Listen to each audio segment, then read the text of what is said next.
تو ہماری امپورٹ کی کاسٹ بھی اتنا ہی بڑھ جاتی ہے. تو ہماری مہنگائی میں ایک بڑی وجہ ہمارے روپے کی گراوٹ کی بھی ہے. تو جب روپے کی گراوٹ ختم ہوگی، قیمتیں مستحکم ہوں گی اور قدر روپے کی قیمت مضبوط ہوگی تو اس سے انفلیشن کو قابو پانے میں مدد ملے گی. جب انفلیشن قابو میں آئے گی تو جو پالیسی ریٹ اس وقت تقریباً 22% پہ چلا گیا ہے اسے بھی کم کرنے میں مدد ملے گی. تو جب پالیسی ریٹ کم ہوگا اور روپیہ مستحکم ہوگا تو بلا شبہ اس کا براہ راست اثر قیمتوں کے استحکام پر آئے گا اور ہم مہنگائی کو رفتہ رفتہ قابو کرنے میں کامیاب ہو جائیں گے. سر الیکشن جو ہے اکتوبر نومبر تیاری ہے، امن و امان کی. پچھلے دن دیکھا جیسے پروونشل اسمبلیز کے معاملات تھے، امن و امان کی صورتحال تھی، بجٹ کا ایشو تھا. اس دفعہ گورنمنٹ تیار ہے فلی؟ جی بالکل، الحمدللہ. ہم تو پہلے دن سے ہمارا یہ موقف تھا، جس دن سے ہم نے حکومت سنبھالی ہے ہم نے یہی کہا تھا کہ الیکشن جو ہیں وہ آئینی مدت اسمبلیوں کی مکمل ہونے کے بعد ہوں گے اور لہٰذا اکتوبر اور نومبر کے درمیان الیکشن کمیشن انتخابات کا اعلان کرے گا اور ہم سب تیار ہیں انتخابات کے لیے. اور مجھے یقین ہے کہ پاکستان کے عوام مسلم لیگ نون پر دوبارہ اعتماد بھرپور کریں گے اور ہمیں اتنی طاقت دیں گے کہ ہم مضبوطی کے ساتھ پاکستان کی معیشت کو دوبارہ مستحکم کر سکیں. پاکستان کو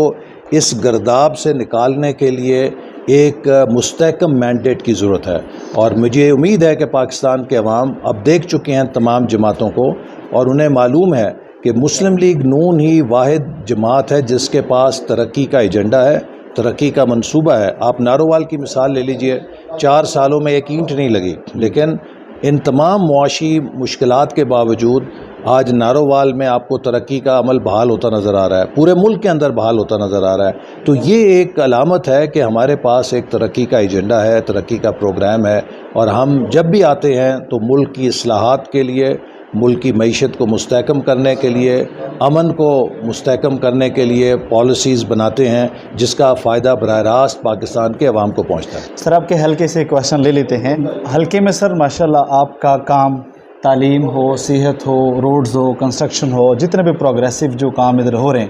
اور دیکھا ہے پچھلے دنوں کے اسپورٹ سٹی جو اجڑ گیا تھا ایک میں جس میں بڑی بڑی گھاس کھڑی ہوئی تھی تو اس کو بھی آپ نے آباد کیا ہے. وہ جو گزشتہ جو رہ گئے 2017 سے لے کر اب تک کے جو معاملات تھے اور اب آپ نے پھر ایک ناروال کے لیے کوشش کی ہے، گراؤنڈ جو ہے نا وہ آباد ہو گئے ہیں.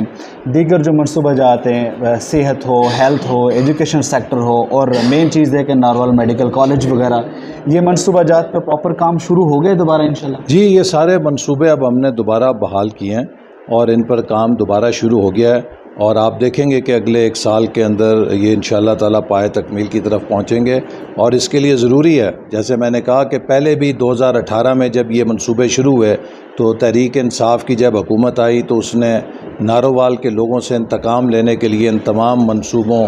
کے فنڈنگ کو ختم کر دیا. نتیجہ یہ ہے کہ ان منصوبوں کی لاگت میں کئی گنا اضافہ ہو گیا ہے اور عوام کی تکالیف میں بھی بے انتہا اضافہ ہوا ہے. خود آپ نارووال شہر کی سیوریج کی اسکیم دیکھ لیں جسے 2018-19 میں مکمل ہو جانا چاہیے تھا. نہ صرف یہ کہ اس کی قیمت اور لاگت میں کئی گنا اضافہ ہوا ہے بلکہ پچھلے 4-5 سال اس کے مکمل نہ ہونے سے شہریوں کو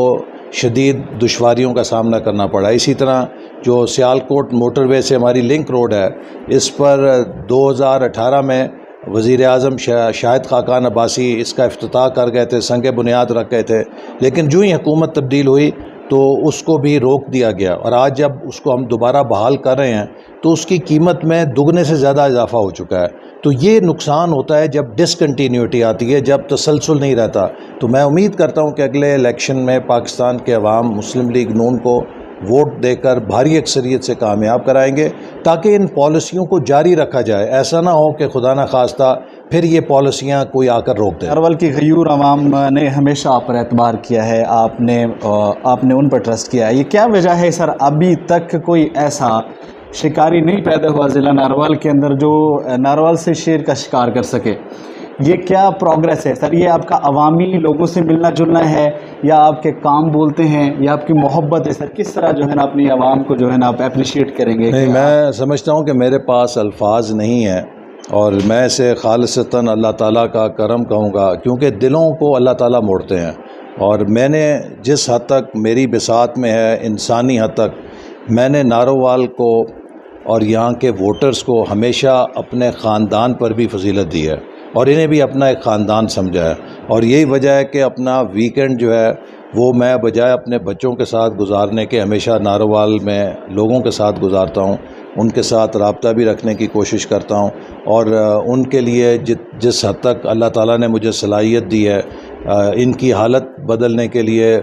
آپ دیکھ لیجئے کہ آج سے 10-15 سال پہلے کا نارووال اور آج کے نارووال میں زمین آسمان کا فرق ہے۔ آپ پاکستان میں کہیں چلے جائیں، لوگ نارووال کی ترقی کی مثال دیتے ہیں، اور مجھے سب سے زیادہ خوشی یہ ہے کہ آج ہمارے پاس 3 یونیورسٹیز کام کر رہی ہیں اور چوتھی انشاءاللہ عنقریب آنے والی ہے۔ تو یہ شہر میرا ہمیشہ سے خواب تھا کہ علم کا شہر بنے، اور چونکہ میری سیاست میں پہچان میری دولت نہیں ہے، میری تعلیم ہے، اسی سوچ کے تحت میری خواہش بھی تھی کہ میرے علاقے کا ہر نوجوان اچھی تعلیم حاصل کرے اور زندگی میں اسی طرح کامیاب ہو جیسے مجھے تعلیم کے نتیجے میں کامیابی ملی ہے۔ سر اس میں یہ بالکل درست فرمایا آپ نے، آپ اور آپ کی ٹیم کا سر زبردست کام ہے۔ سر ایک آخری کوشچن میں آپ سے کرنا چاہوں گا کہ یہ نیو لاہور روڈ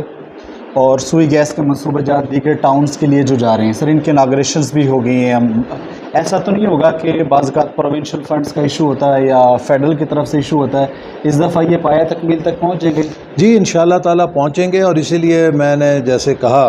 کہ ضروری ہے کہ الیکشنوں میں عوام پنجاب کے اندر بھی مسلم لیگ نون کو کامیاب کریں، وفاق میں بھی مسلم لیگ نون کو کامیاب کریں، تاکہ جیسے 2013 اور 18 کے درمیان ایک بے مثال ترقی کا دور پاکستان میں دیکھا گیا اور پنجاب کے صوبے میں دیکھا گیا، اور اسی طرح جو دیگر صوبہ جات ہیں ان میں بھی مسلم لیگ نون کو خاطر خواہ کامیابی دیں، تاکہ جو مسلم لیگ نون کی ترقی کا سفر ہے، جو ترقی کا ویژن ہے، اس سے پاکستان کا ہر شہری، ہر علاقہ فائدہ اٹھا سکے۔ اللہ رب العزت سر آپ کو کامیابی دے دوبارہ بھی۔ پبلک کے لیے کیا میسج ہوگا، کیا منصوبہ جات ہے سر جو آپ چاہتے ہیں کہ یہ رہ گئے انشاءاللہ تعالیٰ میں اس سے بھی آگے جو ہے نا وہ کرنا چاہتا ہوں؟ دیکھیے اب ہم نے الحمدللہ نارووال کے اندر ایک انفراسٹرکچر بنا دیا ہے، یہ سیالکوٹ ایکس جو موٹر وے ہے، لاہور سیالکوٹ موٹر وے، اس سے جو ہائی وے آ رہی ہے، اسی طرح ایک سیالکوٹ سے ہائی وے آ رہی ہے جو نارووال کی طرف۔ اب اس سے ہوگا یہ کہ نارووال جو ہے یہ سیالکوٹ اور لاہور کے ساتھ اٹیچ ہو جائے گا، اور مجھے امید ہے کہ اب اگلا چیلنج یہ ہے کہ ہم نارووال کے اندر کس قدر تیزی کے ساتھ انڈسٹریلائزیشن کو دیکھیں، اور جب یہاں پر انڈسٹریلائزیشن ہوگی تو روزگار پیدا ہوگا، نوجوانوں کو بہتر مواقع ملیں گے، اور میں سمجھتا ہوں کہ اس کے ساتھ ساتھ ہم کوشش کر رہے ہیں کہ یہاں کے نوجوانوں کو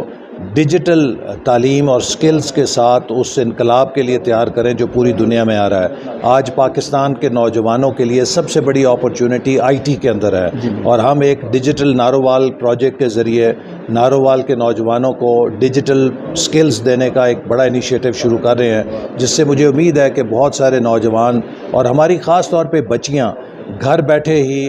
ایک معقول آمدن حاصل کر سکیں گے۔ جی تو ناظرین، پروفیسر احسن اقبال صاحب گفتگو کر رہے تھے ہم سے، ماشاءاللہ ان سے ہم نے کویشچنز کیے ہیں ملکی لیول پہ بھی اور ان کے حلقہ سے متعلق بھی، اور وہ کانفیڈنٹ ہیں کہ الحمدللہ نارووال کی غیور عوام مجھ پر ہمیشہ سے اعتبار کرتی رہی ہے، اعتماد کرتی رہی ہے، تو آئندہ بھی انشاءاللہ تعالیٰ نارووال کی عوام کو تمام تر معاملات، تعلیم ہو، صحت ہو، کسی بھی لیول پہ جو ہے نا وہ مایوس نہیں کریں گے۔ جی